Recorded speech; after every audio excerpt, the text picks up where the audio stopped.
So, okay, now we've gone through many energetic practices based on these primary powers, the power of sound, the power of space, and the power of time. And so, yeah, it's a lot. And to that are then still added the different practices for the ego, because you can say the energetic practices, they are mostly there for the body-mind. Whatever imbalance is there in the body-mind, we can work with it, with those energetic practices, but then there's still our ego, of course, who is also involved.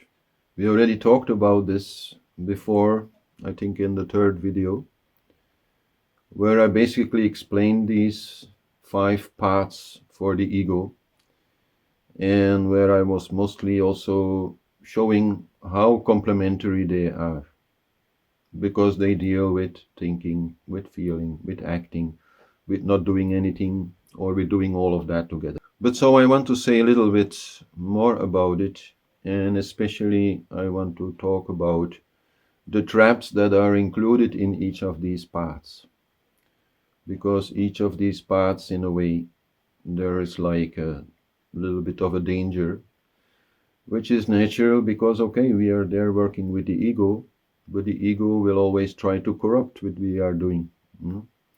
We try to detach, but then the ego still finds some way to attach within that practice, and that also can create so many problems. So that's why I cannot exclude that and want to talk about it a little bit. But very clearly also saying that these traps which are there are potential traps, but they are not reasons not to get involved with these yogas, because that happens very often. And the first one, Bhakti Yoga, is the most typical one there, of course, where many people, because of the problems created by religion, do not want to get involved in any kind of Bhakti Yoga, in any kind of devotional practice towards the divine, because they feel that is too much a dangerous path. But that is not what I want to say here, because every one of the paths has this problem, has this potential of being in itself also a trap. So we just have to be aware of that trap and not make that mistake, and then we can use these paths to slowly detach and reduce, you can say, make more transparent our ego. So, and the typical problem in bhakti is that we want, with our whole being, to feel love towards the divine. And our whole being, of course, that also includes our mind. And then mind, there needs some kind of form, because the formless for mind is very hard to concentrate on. So then, okay, we take some form and use that as a representation of the formless divine. And so that concentration then on the form ultimately leads us to the divine without form, which is like behind it. But the form helps us to concentrate. But so then the typical problem, of course, comes that we identify with this form. And then we have the big problem of my God, and my God is better than your God, and you do not respect my God. And, all those problems in religion, which are problems of the ego, which are games of the ego, and of course very much also of the group ego, where groups of people start identifying with the same kind of form of the divine, and then start, even war, with other groups of people who have chosen another form of the divine. So that is there, the danger that is there. It is, of course, a very typical danger in monotheism. Monotheism, where literally the divine is reduced to one form and all other forms are seen as not divine. So then that problem is really quite inherent, and we find that in Judaism, we find it in Christianity, we find it in Islam. These are the main religions where this problem is there. And if we then look at the more polytheistic religions like Hinduism And like many of the old, I would say, religions, like also in our areas, the Celtic uh, tradition, there, okay, this problem is logically not so much existing because, okay, many forms are there, and there's a certain freedom to choose whichever form pleases you, and then work with that. And that does not need to create any problems like with your neighbor or your family members if they have their a different choice. And then you even have pantheism, which is definitely also in Hinduism present, where literally everything is seen as divine. And people also will worship, let's say, rivers and mountains and flowers and whatever you want. You know?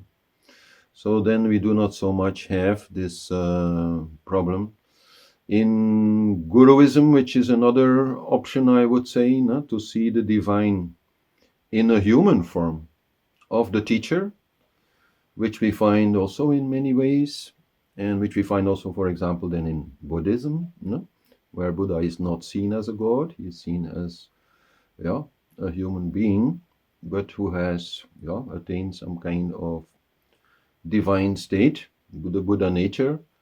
Then this is worshipped. So there, of course, if again we make this one choice, we can make the same mistake. You know? So anyhow, whichever choice we make, it does not matter. I think you can be a Christian and totally convinced that, well, Yahweh then, no, is like the ultimate form without needing to feel any negativity towards any other form. No? And that is actually also present in Hinduism in the concept of the Ishtadev. No? The Ishtadev means your personal chosen form of the divine. And like, okay, for me this became Kali, but that does not mean that I do not appreciate the other Devis, no? That I do not appreciate Lakshmi or Saraswati or something like that. And I have since childhood already a love for Ganesha, and that will always stay with me. You know, my grandmother had a statue of Ganesha, which was brought by my grandfather when he visited India. So I've seen it for as long as I can remember. So it's always been something to me. And so that love can totally be there, but I can still say, okay, for me, Kali is the ultimate. You know? And so that is the way to avoid this trap. You know? And if we can avoid this trap, then Bhakti Yoga definitely is a very important part of the path, because, yeah, it deals with our feeling. It allows us to create a love which is really unconditional and, okay, which we first maybe concentrate on some form, but which ultimately, anyhow, will be there for everything. So, and then the second is Karma Yoga, where we do a selfless service for some people, some plants, some animals, whatever. And in that way, you know, reduce the ego by being less involved with self-serving activities, you know, at least spending some time for others. But there the big trap is that this karma yoga can be seen then as a reality, or whatever help we then give can be seen as a reality, you know, which it is not. Because the problems that people have and which we may help, you know, to solve, they are in themselves illusions, and they are in themselves caused by the attachments of these egos. You know? So the principal reason that we are doing it is to help ourselves, you know? To have less ego ourselves. You know? So the moment we think that what we are doing there is very important and that everybody should be doing it, and that we are great because we are doing it, no, then again the ego is attaching to it. And that again can bring quite a lot of problems. So there, how to avoid it? Very simply, no, to really understand that you are doing this karma yoga for yourself, and always remember that, no? And be honest and clear about that. No? There's nothing wrong, because that which you are doing for yourself will ultimately help you to reduce your ego, and in that way, anyhow, we will become more of service to everyone. No? So there's no contradiction there. No? That service, then you do it for yourself as well as for others. There's no more difference then. No? And that way we can truly avoid that. And maybe also in understanding that the best karma yoga or the more useful karma yoga is in helping others reduce their ego. Rather than solving their practical problems, teach them what you have learned so that they themselves can become more free. And that way they will suffer less from whatever they don't have because they don't feel so much attached to it. And the exception to that, then, I think, is when people are really blocked. There also definitely we can help them, because if a person is blocked, they cannot move forward. They cannot even apply the beautiful teachings. So they can be blocked because they have no food. So then you give them food. They can be blocked because they are ill. So then you can try to cure them. They can be blocked in many different ways. So in those ways also definitely some help we can give, always remembering that this is just a game, that is just an illusion, that there are no real problems. I know some people, because I was involved very much there myself, who are very much into green ideas, the environmental issue. And some of them have started believing so much in this issue that they can no longer sleep, that they can no longer be happy, that whatever they are doing to try to convince people to take more care of the environment does not really work very well, because they are doing it from a kind of anger, they are doing it from a kind of stress. And that way it cannot work, of course, because you cannot force people to love the environment. Love has to come. We can only inspire them, but then we also need to have that love and that peace and so on. So in these ways, we can do karma yoga, and some karma yoga is always very good to do, but not get fooled by what we are doing there. So, and then the third, jnana yoga, the yoga of, thinking truth and staying as much as possible with the self. There I would say the big trap, I have talked about it already a lot in this entire series. It's a little bit also the central subject of the book on Tantric Advaita.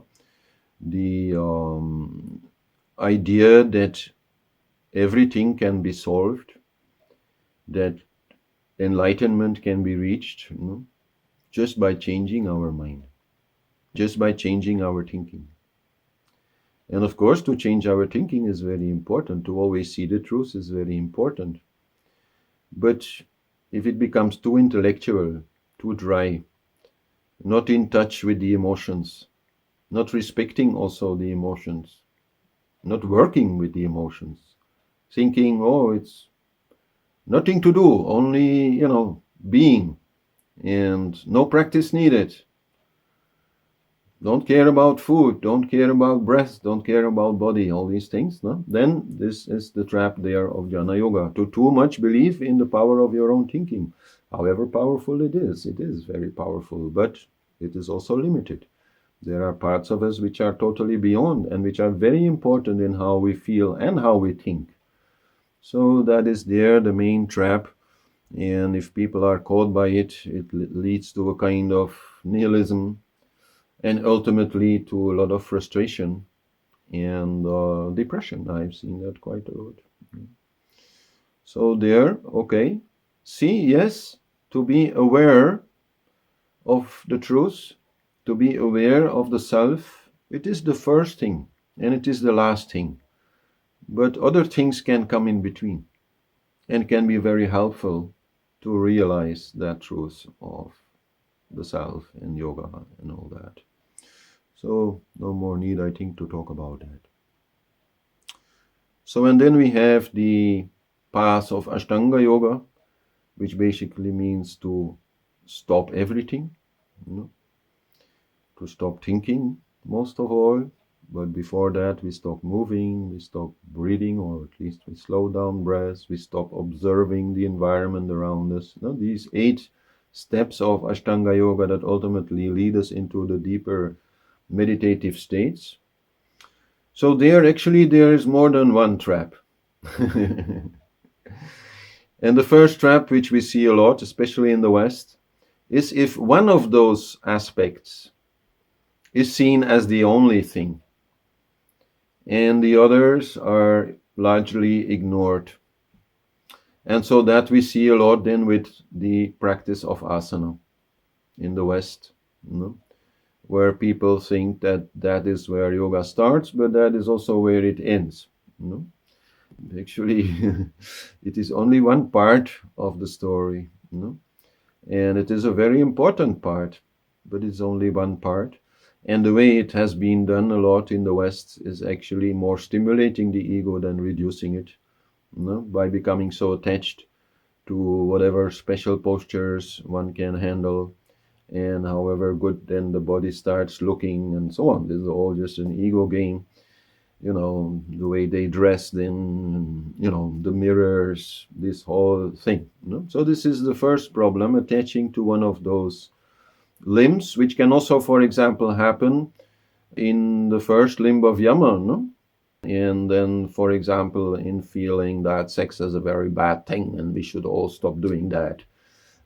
But there are other problems there also, other traps, and a main one is the attachment that we get to the peace that we can produce through our practices, but then again easily lose whenever we step into life. That is the image of the yogi who gets disturbed in his meditation by someone or some bird or something. Yogic fire comes out and burns it. That is this problem. So that we all have. The more we get into that and the more we start attaching to this peace and this bliss, then the more maybe our neighbor, our kids, our partner, our boss, whoever, we start seeing as the problem. While, the only problem when it comes to peace is here. And only whatever is there can be disturbed from outside.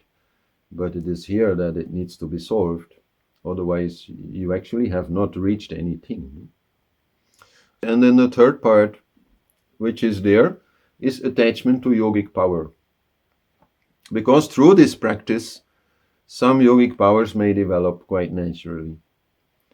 I'm not going to go into that, but things like, for example, telepathy or whatever, and of course also these abilities that one may develop to withstand cold, withstand heat, all these things.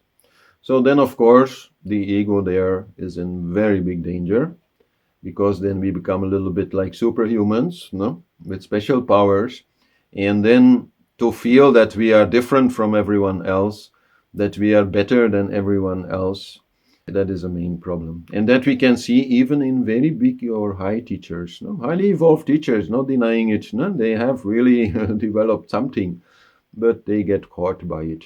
And many cases are there.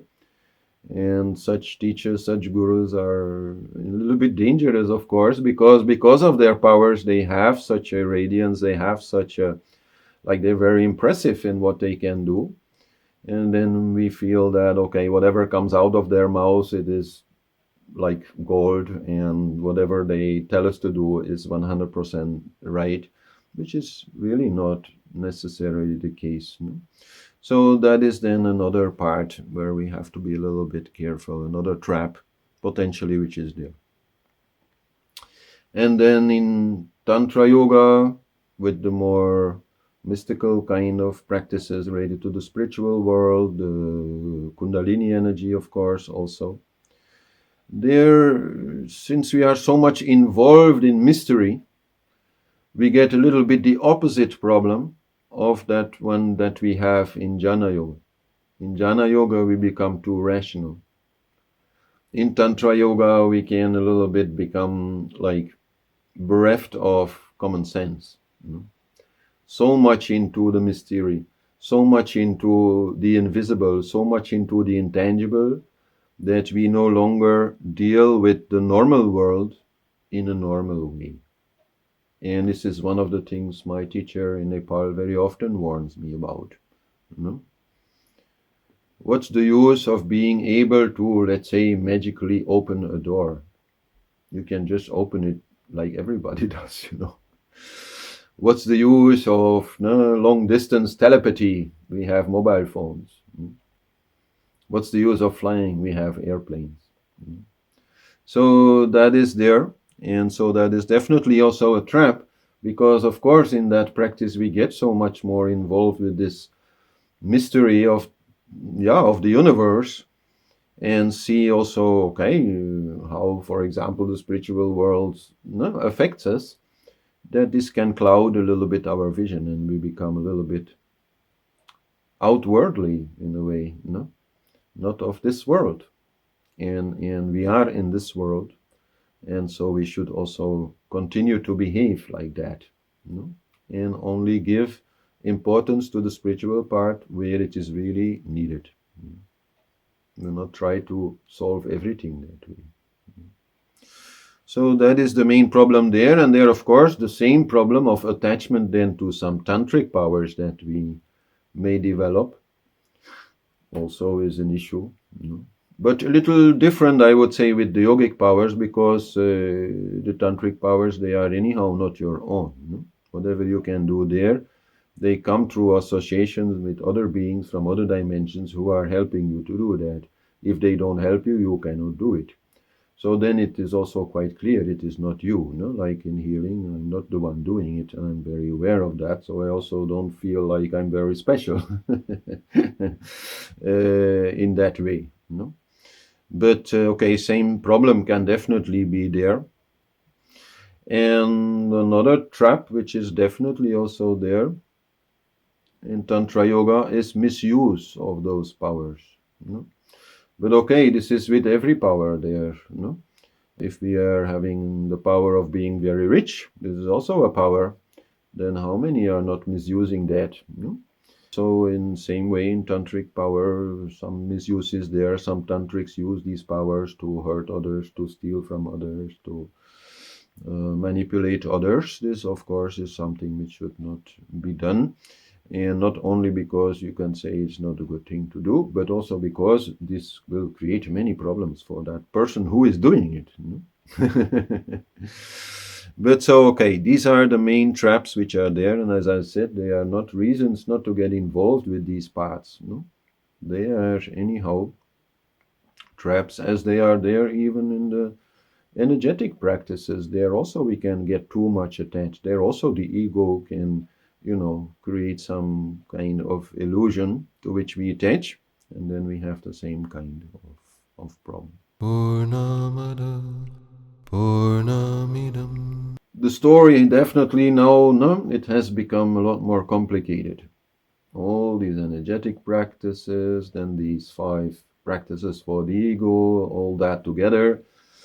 Then we can feel like, how can one do all that? And that is definitely also not the idea,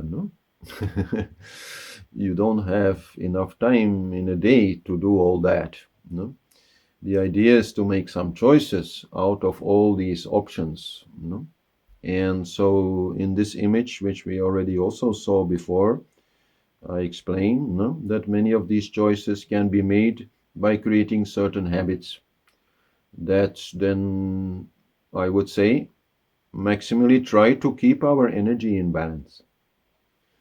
And that way we will need less other practices to rebalance ourselves. And then in the orange we see that main energetic practice which I advise everybody to somehow develop. Maybe using breaths, maybe using mantra, whatever it is. But that main practice, which in most cases, whenever we feel imbalanced, whenever we feel a little unhappy, is able to again bring back the balance. Maybe not sufficient to solve any problem, but at least temporarily brings back a good feeling and a feeling of peace, so that we can move forward. And then next come some occasional practices which then may be needed to deal with some very particular problems. Like, let's say you really develop a serious back problem, you're going to have to try to solve that. And it'll be a very specific solution, probably, which you find and that you can yourself apply, or where you find some body worker who can solve it, or some healer, or whatever. And then all this actually allowing us to maximally apply the seed-based practices, trying to have a silent mind, an observing attitude, detaching the void, the bliss, these main Satchit Ananda related practices are then possible because we have kept the energy in balance, partially by good habits, partially by that one energetic practice which we use to always get back like on track. So yeah, that way we can keep it relatively simple. And so now then let's have a little bit more a look at these good habits. Purnamada Purnamidam. So first of all,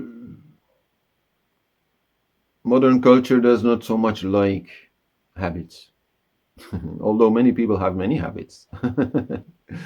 But they don't like the idea that they, let's say, should get up at a certain time and do their practice at a certain time and do this at a certain time and do that at a certain time, which is what a habit is about. It's about scheduling a certain thing. We don't like it because we like to be free and behave naturally. And yeah, sure, that is also important, and we should never be too much rigid also in these habits that we develop. But there are a lot of good reasons to still develop these habits, and precisely to make us more free, but then freedom from mind, freedom from the body, freedom from imbalance, freedom from all these influences. That is what we are seeking there. And then we are still free to be feeling good. And then, okay, whatever we want to do, not everything has to be regulated, but by regulating some things, we make it possible to actually be more free. And another reason why is because if some practices we do not make them into a habit, then doubt will always play its game. Like, let's say, if we do not have a habit of daily meditation, then every day the question will come, oh, will I meditate or not? And then we always can doubt. And then it will depend a lot on our mood and whatever, if we are going to meditate or not. While we can certainly understand that to meditate every day is a good idea, but as long as we do not decide that we are going to do that, and then best also more or less decide when we are going to do that, then it's going to stay like just a mind game.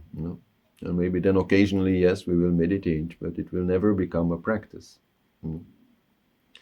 And of course, then also in very more practical way, if we can decide when to do it every day, then it's also more easy, like socially speaking, to integrate that in a way that is acceptable or easy for others also.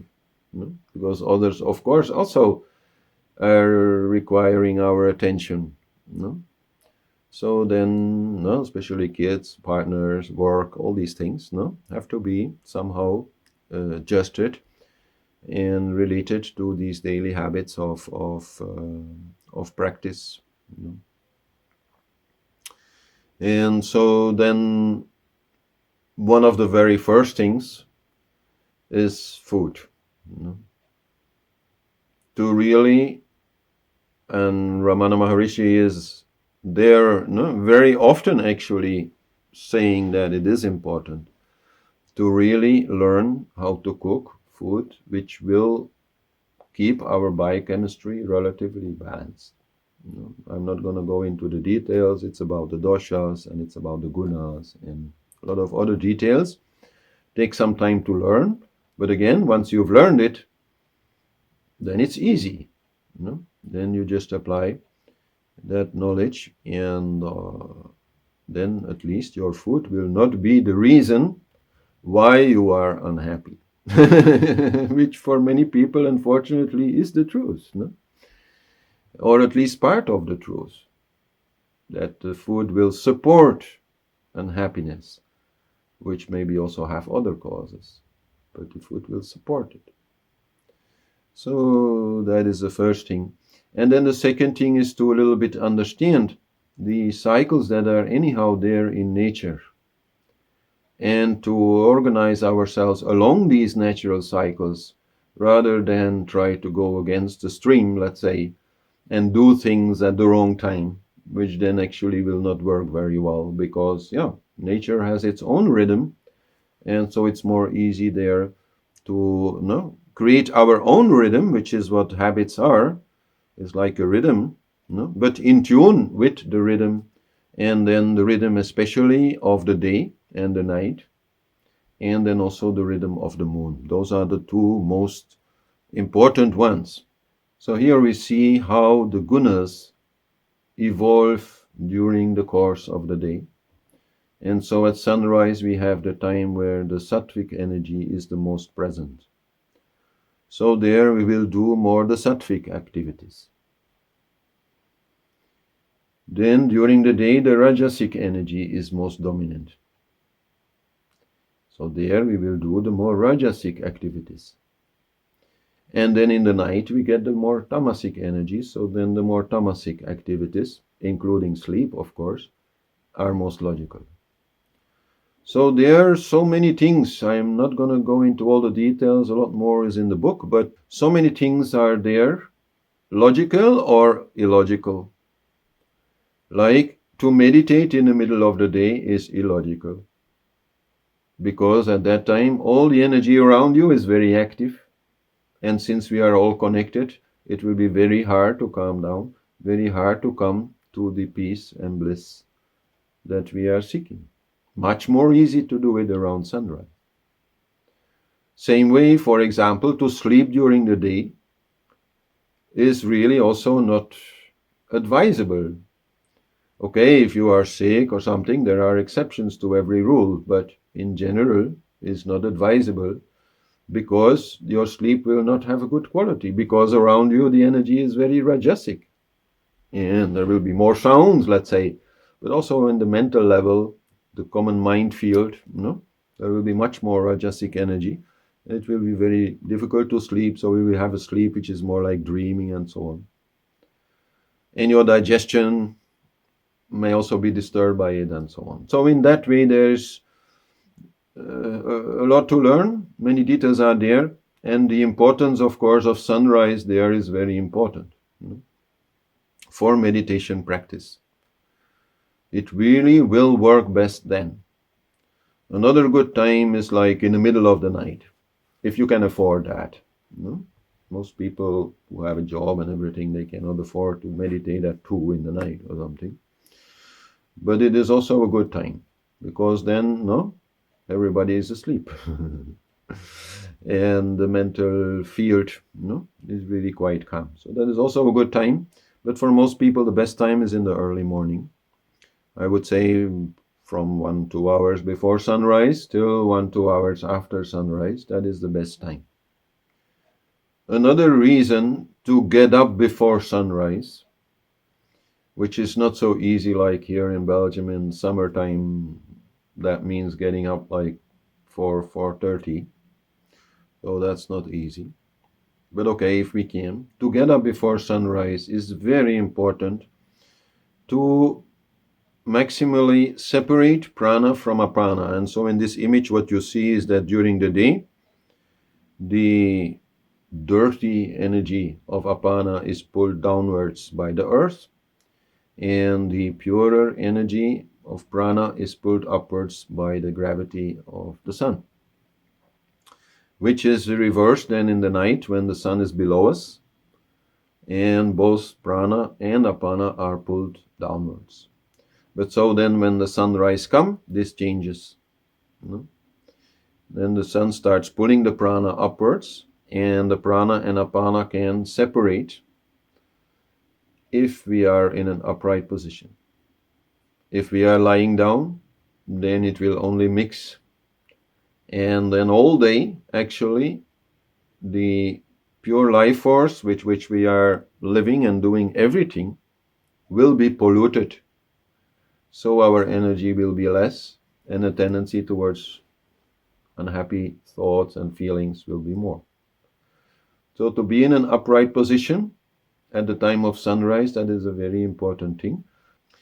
And then another thing which happens around sunrise is the thinning of the blood. This is also in Western science known, that in the time of sunrise the blood thins and you get like a cleaning naturally into the finest hair, thin, vessels. Even there the blood will go and everything will be cleaned out.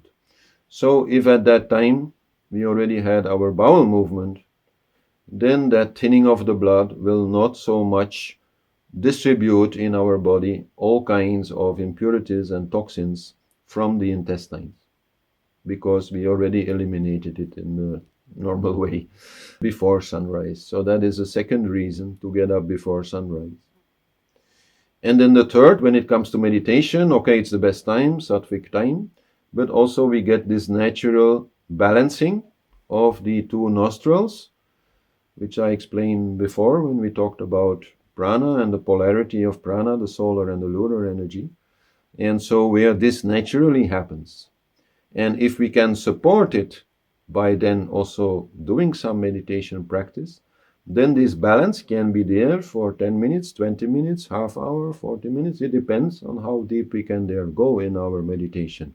But so then the practice of Nadi Shodhana is not even needed. It will happen all by itself, and the neutral Sushumna energy will come forward quite naturally, and our meditation will happen much more easily. So, okay, it's a big subject, sunrise. The main thing is also that we choose to create some time for sattvic activities in the morning, meaning for activities like meditation, but also other, let's say, relaxing activities will work best there. Maybe making music or art or something like that, or just having a nice walk in the garden, or doing things which are calm and soothing and purifying of the senses and mind and all that. So most people in modern society, they try to do that in the evening after work, when they are already quite exhausted from work, stressed from work. Then they want to create art. Then they want to spend their free time, actually the worst time. I'm not saying we should not do anything there. Yeah, for sure. After work, we come home, we try to have a good time, for sure. But we cannot expect there to be very successful in creating a very subtle kind of energy, because the energy has become very heavy, tamasic. So I would say there is more the time for some light entertainment. Meet some friends, have a nice talk, maybe watch a nice movie or read a good book or whatever. Things which are not so much requiring your own creativity. If you are an artist of some kind, this will help you so much if you can bring your creation of art to the early morning rather than to the evening, where most people have it. So anyhow, all these things are there. Another important question, of course, is the timing of having food. Because once we have food, then for at least 1 hour, most of our energy will be used in digestion. So then, again, any creative work, any difficult work should be avoided.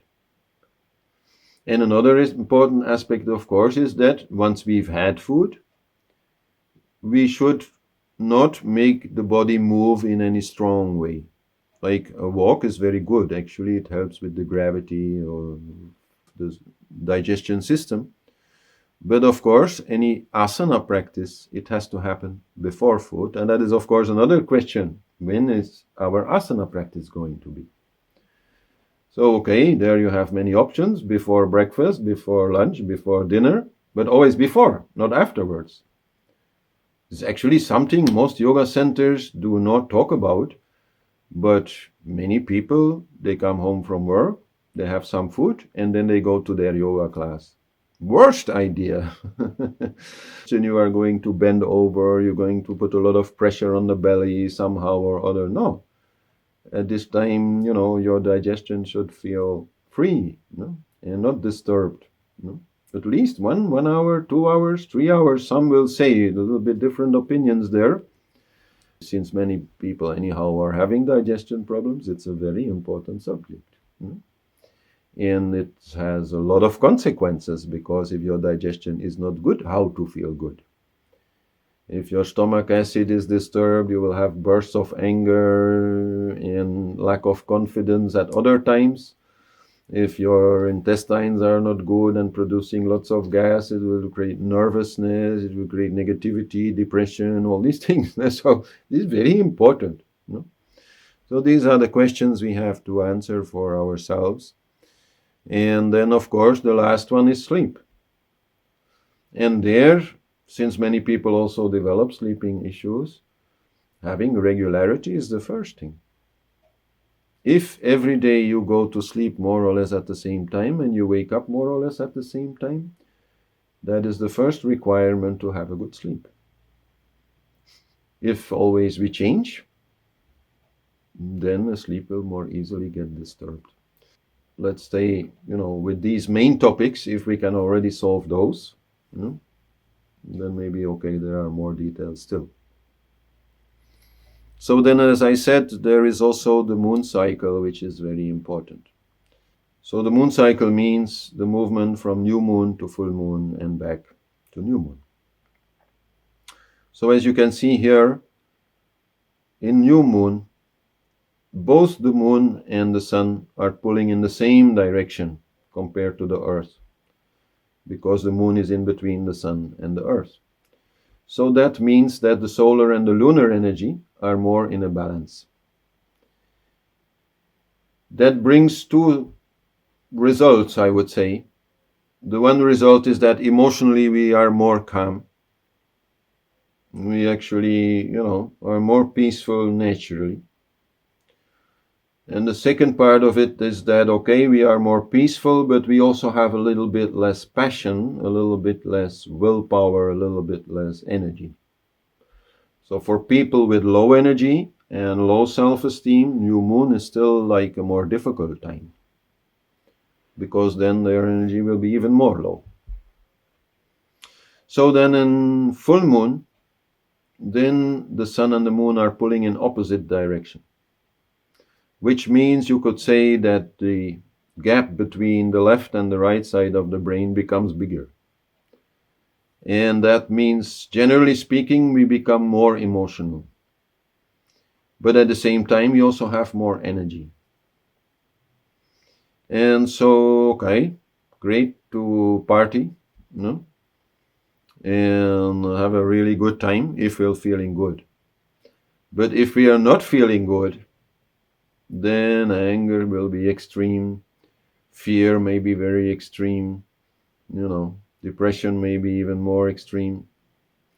And so, okay, we need to understand this, because this is really an important effect which is there.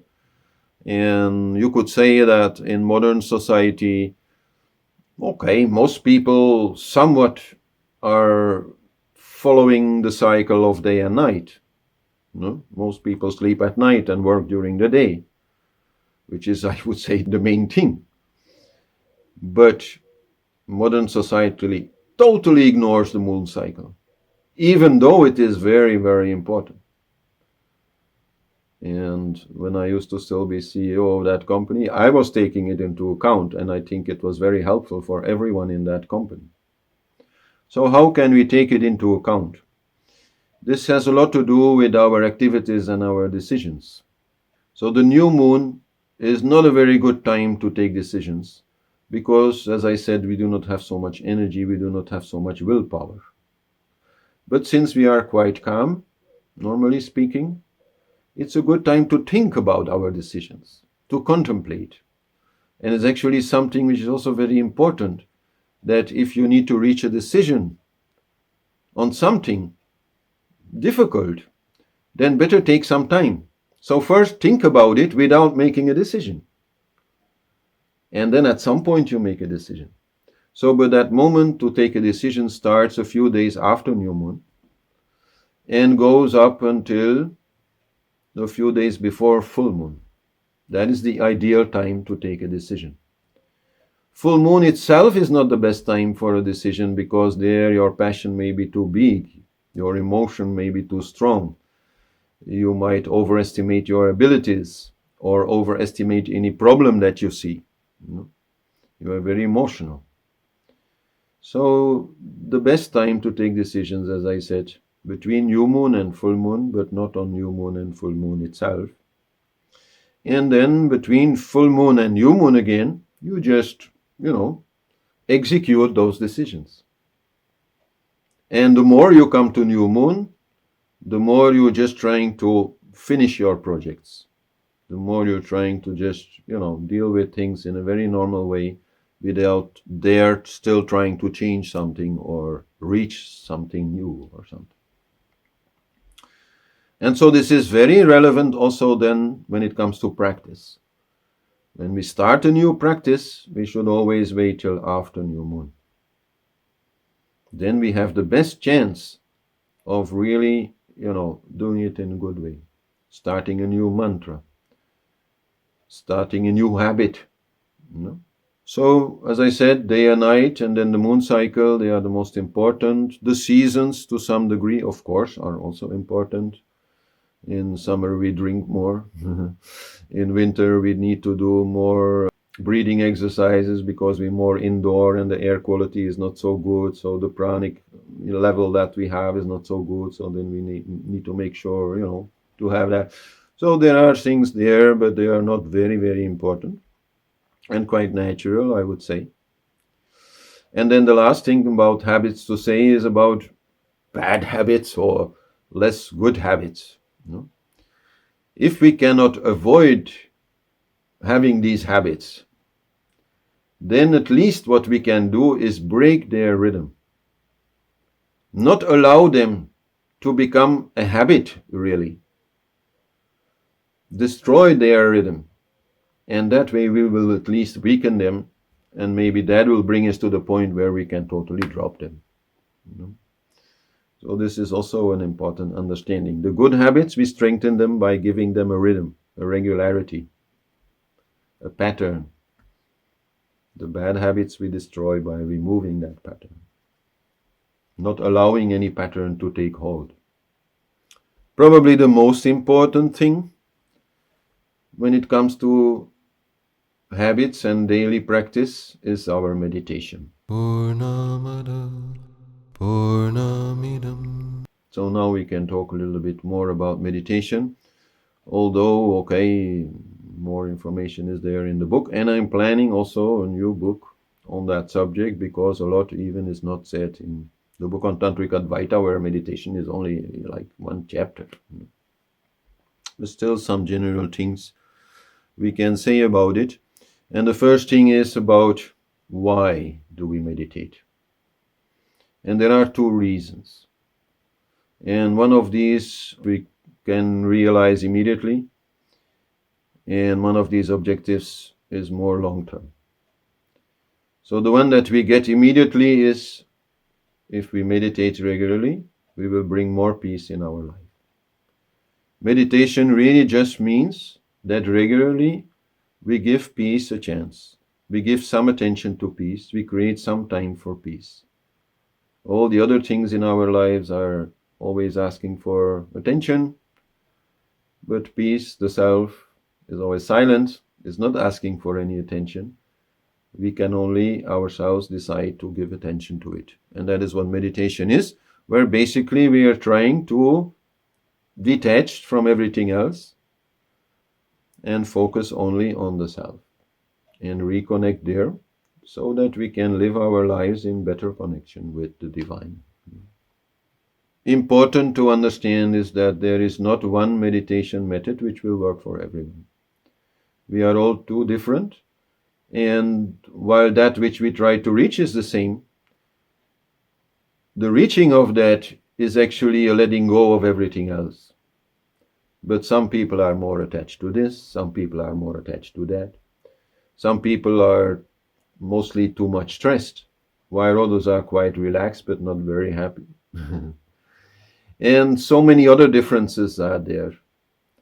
And so in that way, a meditation practice always is a matter of personalization. And so that means, okay, we have to try out things and see what works for us. And from there, step by step, develop some kind of meditation sequence which really works for us. It is important to see it like that, otherwise we will never get anywhere. It is a learning process. And this learning process goes on and on and on and on. I have been meditating for many, many decades. Still I'm learning. Still there is some progress. Still there is some new, mystery behind the corner to develop, to understand, to manipulate, or somehow get under control, so that the closeness to the self becomes even more defined. Because that really is the second objective, to really experience the self without anything else disturbing it. That is also what Patanjali says very much in the beginning of his Yoga Sutras.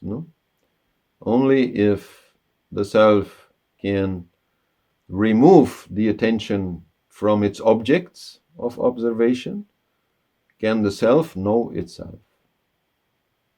So there we try to forget about everything around us, to forget also even about our thoughts and our feelings and our body and all these things, so that we can have the pure experience of the self, which is then going to bring that which we are really seeking, the full identification with the self, the full detachment from everything else, and the eternal peace and bliss that the self brings will then be ours. So, but to attain that state of deep meditation is a process which usually takes some time. That way we should not be too much focused on it, but at the same time we also should not forget that that is really what we want. Otherwise we are just doing a little bit of relaxation, which is fine, but if you are a little bit spiritually, let's say, ambitious, then you want to move beyond that. And when you've had some of those experiences, then definitely that is your desire. And then you are willing to work for it and spend time on that. And slowly, slowly, you get there then. So it is a learning, and for that learning, practice is needed. So a daily meditation practice is absolutely advisable. Also because if there is no real regular practice, then you will have a problem with your spiritual ego. Ego takes so many forms, and definitely once we get involved in spirituality, then a new guy pops up, the spiritual ego. The one who has attached to certain ideas about their own spiritual progress, about their own understanding and their own balance and whatever they can do there. But if there is no practice, there will also be no progress. And if there's no progress, then that spiritual ego will really become a problem. Because you will become frustrated. Because year after year after year, you are looking at the truth, you are looking at the fact that you are the self beyond all this nonsense, but you are unable to keep that. The moment, you think about it, you focus about it, you read about it, it feels like, yeah, I got it. And 5 minutes later, again, it is lost. And that creates a frustration, which is natural and which can only be solved by practice. Because even if the practice doesn't bring so much so fast, at least you are doing it. You are trying. And some people have a lot of time for practice, some people have less time for practice. This all then is not really so much going to be a problem, because you are doing what you can. But so that feeling should be there, and that practice should then be there.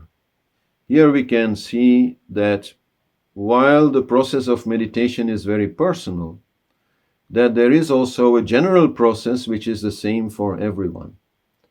Everyone has to pass through a number of phases, but how they will do that, that will be individual.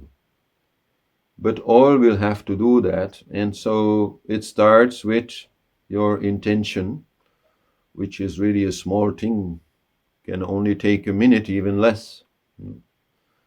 But which means that you decide to meditate. All day you are so much involved with everything, you can't stop thinking. And then you sit down on your meditation mat and you say, now I will meditate. And to contemplate a little bit on that means not so much that you are thinking about that, but that you say, okay, now I'm letting everything go. Now I want to go inside, or whichever way you say it. I give some examples in the book, what you can use there. And you can definitely develop your own way. But so to let that thought, now I will let everything go, now I will meditate, hang there and really feel it and really want it and really decide it consciously is very important, or at least very helpful for what comes next. So, and then after this formulation, I would say, of this intention, first you need to relax whatever needs to be relaxed so that it does not disturb what comes afterwards. And so that starts with the body. Usually people need a little bit of time to relax the body, but again, that can be 1 minute for some people and 10 minutes or half an hour even for other people. So we relax the body so that we can sit comfortably.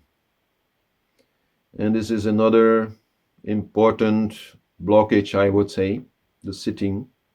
And okay, you can meditate lying down, you can sit on a chair, but these are all things which can be good to do, but are not going to bring you into any kind of real deep meditation, because if you sit on a chair and you go into deep meditation, you will fall off the chair. And if you are lying down while going in deep meditation, you will fall asleep.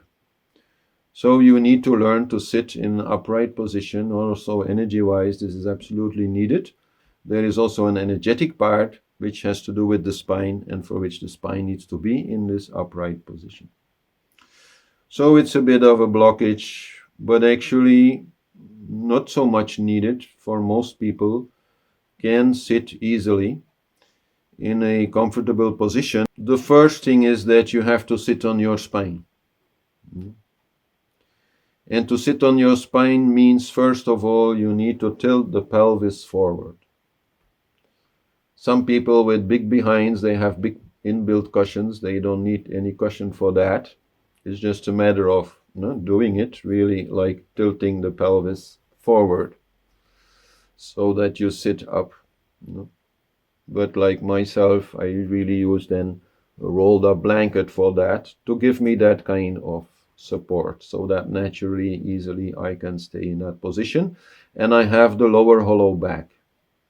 If I have the lower hollow back, then very easily my whole body can rest on the spine like on a spring, and it will be comfortable. And then the head is brought in alignment with the spine, which means it is slightly tilted forward. It's like you are pulling with a thread here, up. So it should not be down, it should be up, but slightly like this, so that here you have like a straight, more or less straight line with the spine. Shoulders then should not be forward, because that will create pain. So they should be rolled backwards or sidewise, you can say, so that the arms and the shoulders are nicely hanging from the frame.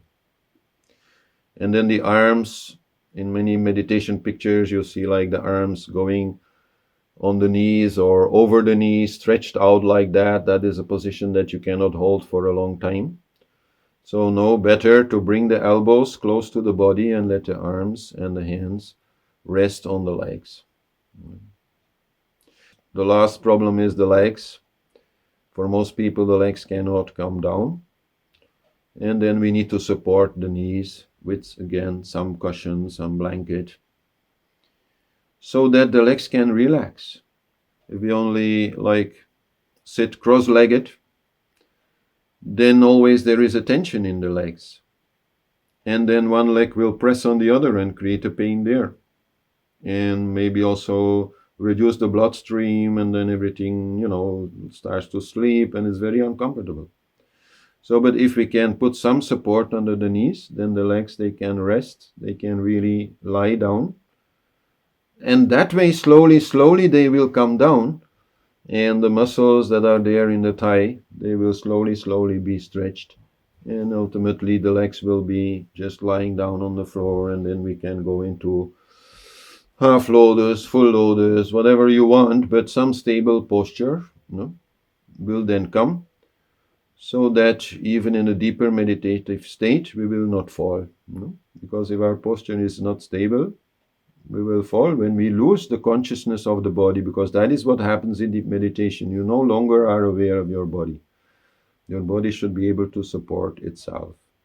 So then we can lean a little bit into this pose, or anyhow, that is what naturally will happen when we start losing body consciousness. So, okay, this is about the body and about sitting. And then the next thing that needs to be relaxed is the breath. And again, for some people, a lot of work, for some people, a lot less work. But at least to create a deep and slow breath is very important. And many other things can be done to further relax the whole system, including the mind. Breath retention, nadi shodhana, visualization of prana. All these things can be done, and actually, okay, to learn them, you need to maybe do them, separately. But once you know them, you can very easily combine them. You can combine nadi shodhana with breath retention. You can combine that also then with visualization. You can even there already use a mantra to kind of count what you are doing and regulate what you are doing, which will also very much help to concentrate, which is then the next thing. And so when we talk about then concentration, we want our mind to be focused on one thing only. And this one thing should be inside. This must be clearly understood. This cannot be an object which is hanging in front of you or something like that. It has to be in your mind. It has to be inside.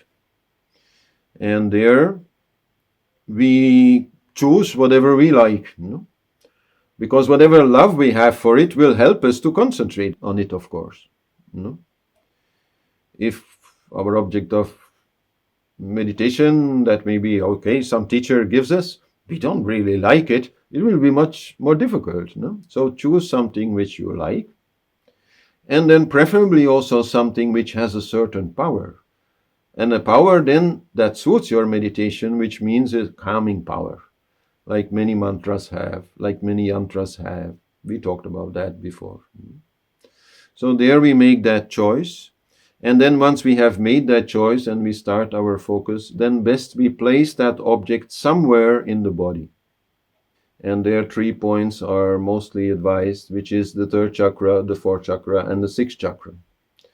It depends a little bit on our dosha also maybe, but the main thing is that if you have a problem to stop thinking when thoughts are so much disturbing your concentration, then probably you best focus here. If you are more having a feeling issue, then you best focus here in the heart chakra. That will be most suitable to create a better feeling. And if you feel not so much grounded, and you're looking also to have some willpower more in your concentration, then 3rd chakra might be useful, the navel chakra. So that means now in your concentration, you are imagining that you are there. And you are placing also that object there, and that is also where you are concentrated, so that your mind does not wander around the body all the time. That is very important. So then, okay, yes, we have to train our mind to concentrate, and since we are not very used to that, it will take some time. Don't get upset about it, accept it, but also accept there that your ego needs to be strong. There you are the boss, and you have to teach mind that you are the boss, and slowly, slowly, okay, mind will comply, and then it will be concentrated. So that after some time, your meditation object, you no longer need to like hold it very strongly with your fist, but you take it very softly, like between thumb and index finger, and you can be nicely, softly, peacefully concentrated without too much thoughts coming in between. Even, let's say, do the meditation in the way that mind is doing it, and you are observing mind doing that, no? So you a little bit there already involve yourself, the self, no, in your experience of it, until actually all that will come together, and there will be no more difference between the one who's meditating, the observer, let's say, the meditation itself, and the object of your meditation. You will become the mantra or whatever it is, and then the deeper meditation can happen, and you will lose the consciousness of sitting there. And then there is still a whole process that is going to happen bit by bit in deeper meditation. A little bit too much to talk about here, but I have a class on samadhi also on YouTube, so if you want to know more about that, there you find a lot of information, no? So that finally you have the pure experience of the self, and you can really have that transformation power of deep meditation, which will really can totally change your character, and especially whatever insecurity is there, whatever anger is there, whatever sensitivity is there, let's say on any level, it can magically disappear in that meditation. How that happens, okay, that's again the same more detailed story about samadhi. But know that this is really where you can transform yourself, and that is the ultimate objective. And that is also then again a process which can take many years, no? After which, okay, you will be a totally different person. And many of the problems that you're having today, it will be even a bit difficult to remember that you had those problems. No? They will seem like totally irrelevant and totally gone. Purnamada Purnamidam. Then we come to the very last part, of this talk and of the book, also the chapter on life. And there's not so much to say about life, really, except don't forget to live. It is not because we have discovered the self that the whole universe suddenly becomes useless.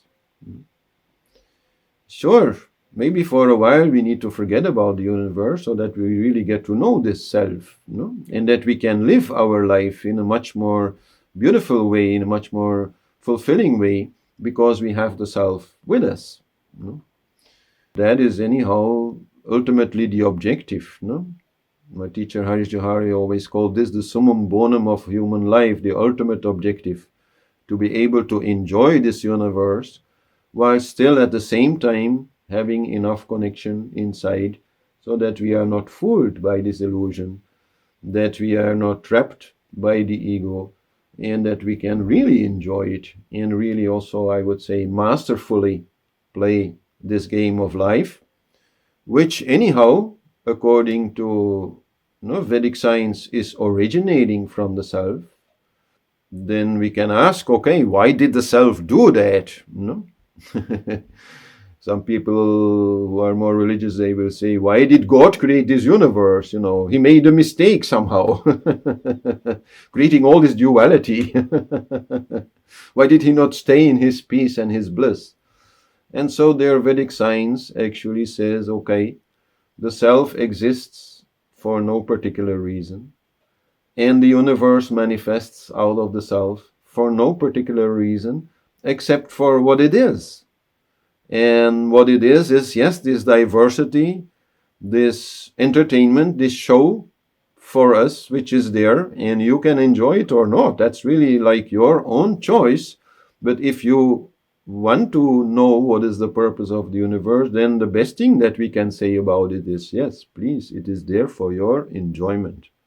And you will enjoy it all the better if at the same time you can keep the connection to the self. So that is how we can live life. We can be yogis But we should be, in equal measure, I would say, also be bhogis. No? Yogis are masters of yoga, bhogis are masters of bhoga, and bhoga means enjoyment. So we can, create so many different dishes in this life and enjoy doing that and having those dishes. And that is what life is about.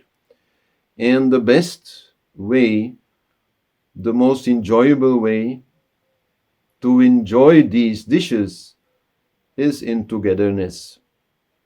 Love is the ultimate spice of life. Whatever we can enjoy becomes so much more fun if we can laugh about it together, if we can discover it together, if we can create it together. So this togetherness there, is also part of the union of yoga, where the self, yes, manifests, create this separation, but where we can then stay in this manifestation and enjoy this universe by being in union through love and togetherness and respecting each other and trying to stay, in harmony with each other. That is also very much what yoga is about, what life is about, and ultimately then of course also what this Tantric Advaita we've been talking about is about. So we should not forget about it and make sure that we're having a good time. So I'm wishing everybody to have a good time and hope to see you sometime and enjoy togetherness together with you. Ram Ram.